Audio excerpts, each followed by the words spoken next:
Magandang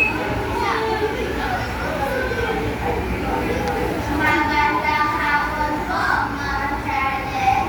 Magandang hapon po, mga kaklase. Kami po ang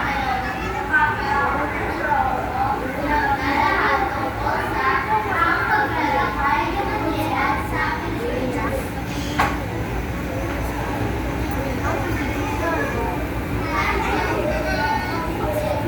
Ang pagdating sa Homonhon at Limasawa, isang simple at madilim na stage, may mga props na nagpapahiwatig ng dagat.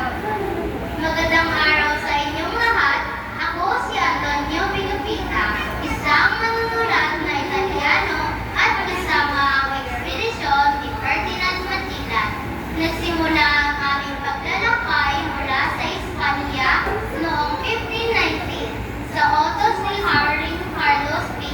upang humanap ng bagong ruta patungong Spice Islands o Maluco at palaganapin ang Kristyanismo. Pagkatapos ng mahabang paglalaya, narating namin ang kapuluan na tinatawag namin Las Islas de San Lazaro.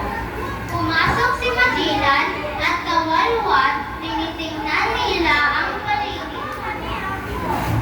Sa wakas, narito na tayo. Pagkatapos ng napakaraming unos at paghihirap, narating na natin ang lupain tila sagana sa likas na Opo, Kapitan General, mukhang mapayapa ang lugar na ito. Homonhon. At sa Limahuasa, nagkasalubong kami ng mga mabait na katutubo. Doon sa Limasawa, nagaganap na ang unang misa sa Pilipinas noong linggo ng pagkabuhay, Marso 31, 1521. Isang mahalagang kaganapan para sa aming misyon. Pakikipag-ugnayan sa Cebu. Mas maliwanag na bahagi ng state, nagpapaliwatig ng Cebu, may nakaupong raha umabon sa trono. Sunod kaming naglayag patungong Cebu, isang mas malaking daungan kung saan kami sinalubong ng lokal na pinuno na si Raha Humabon. Lumapit si Magellan at kawalwan ay humabon.